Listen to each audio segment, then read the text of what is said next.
जय हिंद मेरे प्यारे दोस्तों, स्वागत है आपका अपने YouTube चैनल ऑनलाइन सेंटर पर। तो मेरे प्यारे दोस्तों, आज की इस वीडियो में आप सभी को जो आपका 18 फरवरी का यानी कि समान हिंदी का पेपर होने वाला सेम वही मैं पेपर लेकर आ चुका हूँ। स्टूडेंट, ये पेपर क्लास 12 हिंदी यानी कि समान हिंदी का वायरल पेपर यानी कि वायरल मॉडल पेपर आपके सामने लेकर आ चुका हूं। मेरे प्यारे दोस्त, ये यूपी बोर्ड परीक्षा द्वारा जारी किया गया मॉडल पेपर है। ये पेपर अगर आप लोग तैयारी करके जाते हैं बोर्ड परीक्षा में 18 फरवरी को ना, तो सेम यही सब क्वेश्चन आपको देखने को मिलेगा। सारा क्वेश्चन एक ही जैसा मिलेगा क्योंकि ये यूपी बोर्ड ने जारी किया है। तो आप लोग इसको तैयारी ही करके जाना मेरे भाई। 100 में 100 नंबर बिल्कुल गारंटी के साथ बोल सकता हूँ आ सकता है, अगर आप लोग पेपर को पूरा हल करके जाते हैं तो, ठीक ना।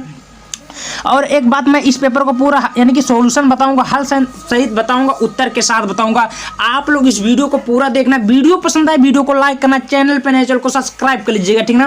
क्योंकि ये जो पेपर मैं बताऊंगा 2026 का समान हिंदी का पेपर, इस पेपर को तैयार करने के बाद आप ये नहीं कहोगे कि भैया हमारी तैयारी नहीं हुई थी। और दोस्तों, एक बात और आपको बता देना चाहता हूँ, अगर आपको फिजिक्स, केमिस्ट्री, बायोलॉजी, मैथ सभी का पेपर चाहिए, कमेंट बॉक्स में कमेंट करिएगा। मैं सभी वायरल पेपर ऐसे लेकर आता रहूंगा और आप लोग 18 फरवरी के कहोगे कि हाँ भैया यही आपने जो बताया था पेपर आया था, ठीक ना। क्वेश्चन बहुत सारा मिलेगा, ठीक ना। चलिए वीडियो को शानदार तरीके से स्टार्ट करते हैं। यहाँ पर आपका नाम भरा जाएगा, यहाँ पर अनुक्रमांक भरा जाएगा। पेपर का कोड RJ 302 पेपर का कोड है, ठीक ना। यह समय आपको 3 घंटा पेपर को हल करने के लिए दिया जाएगा। कुछ करना नहीं है। नेक्स्ट बार एक एक करके हम लोग आगे बढ़ते हैं। तो एक बात यहाँ पर आपके सामने मेरे प्यारे दोस्त बोल रहा है, यहाँ पर ध्यान से देखिए, नोट बोल रहा है कि प्रारंभ के 15 मिनट परीक्षार्थियों को प्रश्न पत्र पढ़ने के लिए निर्धारित दिया जाएगा। इस लिखा है, इस प्रश्न पत्र में 2 खंड है, खंडो आ खंड बा। कुछ करना नहीं है। खंड का में यहाँ पर देख सकते हैं खंड का, जिसमें से आपका एक एक एक एक करके बहुविकल्पीय प्रश्न पूछा गया है ना। अब पूछा गया तो इसमें करना क्या, यहाँ पर 1 नंबर का देखिए, बोल रहा है कि श्री चंद्रावली नामक नाटक के लेखक कौन है। तो श्री चंद्रावली के नामक नाटककार के लेखक कौन है। तो आपके सामने 1 नंबर क्वेश्चन बोल रहा है।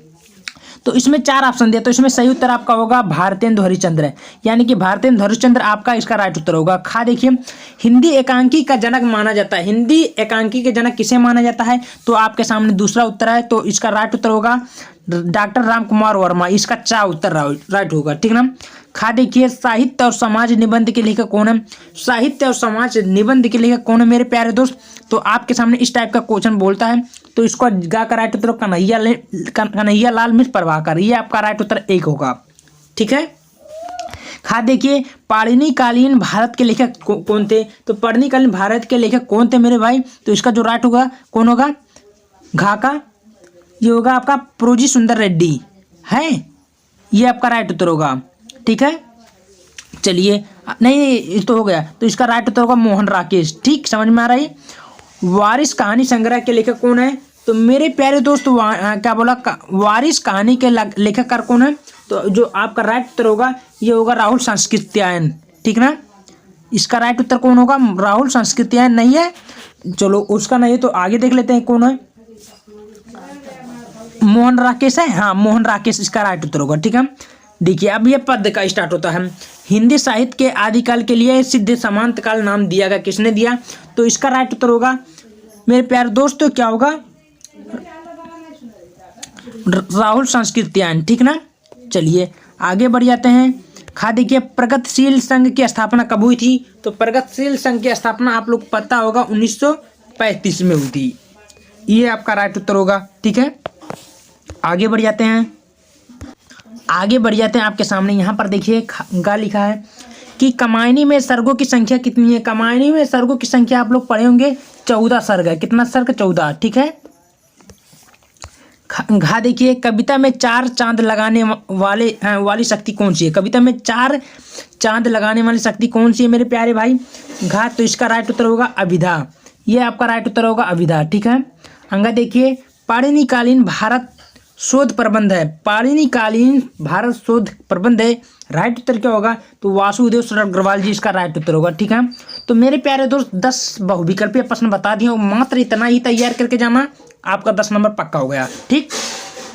अब आपके सामने यहाँ तीसरा नंबर क्वेश्चन को ध्यान से देखिए। निम्नलिखित गद्यांश का संदर्भ देते हुए उनकी नीचे दिए गए प्रश्नों को उत्तर दीजिए, जो कि आपका 10 नंबर का क्वेश्चन बोला है। तो मेरे प्यारे दोस्तों, आपको कुछ करना नहीं है। भाषा की साधारण इकाई शब्द है। शब्द के अभाव में भाषा का अस्तित्व ही ध्रुव है। यदि भाषा का विकासशील शुरू होती है तो इस प्रकार दे देता। अब आपको कहेगा इसमें, यहाँ पर ध्यान से पूर्वक आप देखिए, यहाँ से दिया है उन विदेशी भाषाओं में सीधे अविकृत ढंग से उधार लिए गए शब्द। तो यहाँ से लेकर ग्रहणीय नहीं है, यहाँ तक दिया है, लेकिन आपको इसमें केवल रेखांकित अंश की व्याख्या करना रहेगा। बोल रहा है भाषा की असाधारण इकाई क्या, भाषा का अस्तित्व के लिए किसका अनावश्यक है।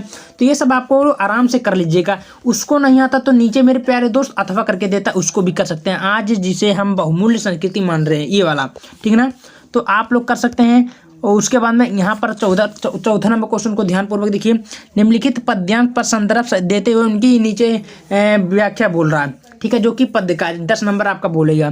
तो यहाँ से लेकर आप लोग इसका दे सकते हैं। इसमें भी क्वेश्चन वगैरह पूछा, आप लोग आराम से बिना देर करते कर सकते हैं, ठीक ना। चलिए, ये कंप्लीट हुआ। नीचे 5वां नंबर क्वेश्चन को ध्यानपूर्वक स्टूडेंट देखिए। निम्नलिखित में से किसी एक लेखक का जीवन परिचय देते हुए उनकी कृतियों को उल्लेख करना है, यानी कि जीवन परिचय लिखना है। तो सबसे पहले आपका आता है हजारी प्रसाद द्विवेदी का, दूसरा आता है कन्हैयालाल मिश्र प्रभाकर का, तीसरा आता है परोजी सुंदर रेड्डी का। इस 3 में की एक तैयार कर लीजिएगा, पूरे के पूरे नंबर आपको मिल जाएंगे।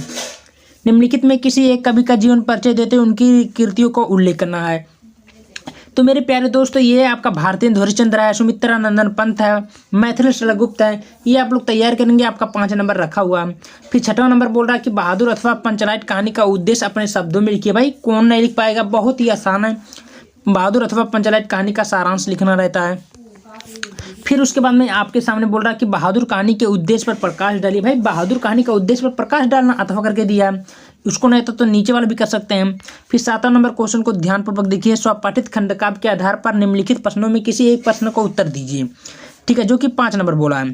तो इसमें क्या करना होगा, चाहे रस में रति खंडकाव्य के आधार पर कर्ण की चारित्रिक विशेषता लिखिए। उसके बाद चाहे लिखिए सत्य की जीत खंडकाव्य के आधार पर प्रमुख पात्र का चरित्र चित्रण कीजिए, ठीक है, इसका करिए। कोई एक ही करना है मेरे प्यारे दोस्तों, ठीक है, कुछ ज़्यादा करना नहीं, बहुत ही आसान है, आप लोग कर सकते हैं। तो इसका पूरे के पूरे नंबर आपको मिलने ही वाले हैं, ठीक ना। नेक्स्ट देखिए, त्यागपति खंडकाव्य की विशेषता लिखिए, ठीक है। तो इसमें सरल खंडकाव्य के विशेषता लिखनी रहेगी। अब उस कुछ करना नहीं, यहाँ पर ध्यान से देखिए। निम्नलिखित के संस्कृत गद्यांश का संदर्भ हिंदी में अनुवाद करें, जो कि 7 नंबर आपको मिलेगा। क्या नंबर मिलेगा, 7 नंबर। तो अस्य निर्माणस्य अयं जनानां धनम अयाचत जनस्य महत्स्य इसमिन् ज्ञाने क्रिये प्रभुतम। तो इस टाइप का देता है, तो आप लोग आराम से इसका हिंदी में अनुवाद कर ही सकते हैं, ठीक है। अब नीचे देख सकते हैं क्या बोला, 9वां नंबर है, इसका भी वही दिया है। आप लोग, मैं बोल दिया हूँ कि कोई एक ही करना। निम्नलिखित में लोकोक्तियों का मुहावरों में किसी एक अर्थ का मुहावरा दीजिए। भाई 2 नंबर मिल ही जाएगा। चलिए देख लेते हैं क्या क्या बोलता है, उसको भी हम लोग कर लेते हैं। मेरे भाई अधजल गगरी छलकत जाए, यानी कहने का मतलब बुद्धि कम होना और कूदना ज़्यादा। तो इसमें बोलते ना, किसी रामू जो था वो उसके पास बुद्धि कम होती है लेकिन कूदता ज़्यादा, उछल कूद ज़्यादा करता है। तो इसका आप लोग लिख सकते हैं, आँख का तारा होना, अति प्रिय होना। माँ जो होती है, इसका मुहावरा होगा, माँ जो होती है अपने पुत्र का आँखी की तारा होता है। तो आप लोग एक ही करना, एक ही कर सकते हैं। फिर उसके बाद में अपठित गद्यांश पर आधारित प्रश्नों को उत्तर दीजिए, इस टाइप का बोला। तो यहाँ से लेकर आप लोग यहाँ पर जो बोला है, आप लोग आराम से ही कर सकते हैं, कोई दिक्कत नहीं है। फिर देखिए क्या बोला, निम्नलिखित शब्द युग्मों का सही अर्थ का चयन करके लिखिए। भाई तरंग क्या होता है। तो मेरे प्यारे दोस्तों, बहुत ही आसान है, आप लोग इसमें एक एक करके चूज कर सकते हैं। प्रलय देखिए अलग अलग दिया है, आप लोग इसको निकाल सकते हैं। फिर बोल रहा है खा, देखिए निम्नलिखित शब्दों में किसी एक शब्द का 2 अर्थ लिखिए, एक शब्द का 2 अर्थ लिखिए। तो नाक का कौशिक का 1-2 अर्थ लिखना होगा। भाई नाक का होता है एक प्रकार का नाक जो होता है, यानी कि मगरमच्छ, और एक प्रकार नाक होता है जो हमारे नाक यानी कि नाक होता है वो, ठीक है, मनुष्य का नाक। फिर आगे बोला, निम्नलिखित वाक्यांशों में के लिए एक शब्द का चयन करें। भाई शब्द का चयन करें, तो जो आंखों के सामने हो उसे क्या बोलते हैं, प्रत्यक्ष बोलते हैं। क्या बोलते हैं मेरे प्यारे दोस्त, प्रत्यक्ष, ठीक है। जिसकी गणना ना की जा सके क्या बोले मेरे प्यारे दोस्तों, तो अगणनीय बोला जाता है। ठीक है, अगणनीय के हैं बहुत ज़्यादा है। ठीक है, तो इस टाइप का क्वेश्चन देता है, तो आपको मिस नहीं करना मेरे प्यारे दोस्त, एक एक क्वेश्चन को रट के जाना है। निम्नलिखित में किसी दो वाक्यों को शुद्ध करके लिखिए। तो मुझे भाई दुख हुआ, तो इसको सही करके लिखना आप लोग बना सकते हैं। फिर 12वां देखिए, श्रृंगार अथवा वीर रस का परिभाषा लक्षण सही दीजिए, जो कि 1 नंबर बोला। फिर श्लेष अलंकार अथवा भ्रांति अलंकार का लक्षण परिभाषा दीजिए, 2 नंबर बोला। सूठा छंद अथवा चौपाई छंद का परिभाषा दीजिए, 2 नंबर का। अपने क्षेत्र में फैली संक्रामक बीमारी का समस्या है तो भाई एप्लीकेशन लिखना, जो कि 6 नंबर मिल जाएगा। फिर अथवा करके देता है। ठीक है, देखिए यहाँ पर दिया 14 नंबर। निम्नलिखित विषयों में किसी एक पर निबंध लिखिए, निबंध लिखना, जो कि 9 नंबर आपको देगा। राष्ट्रीय एकता, वर्तमान समय की रोजगार की समस्या, स्वच्छ एवं भारत अभियान, जनसंख्या वृद्धि पर, तो सारा कुछ दिया। तो आप लोग एक एक करके पूरा अच्छे से कर सकते हैं, पूरे के पूरे नंबर मिलेंगे। वीडियो को ज़्यादा से ज़्यादा शेयर करें। मिलते हैं नेक्स्ट वीडियो।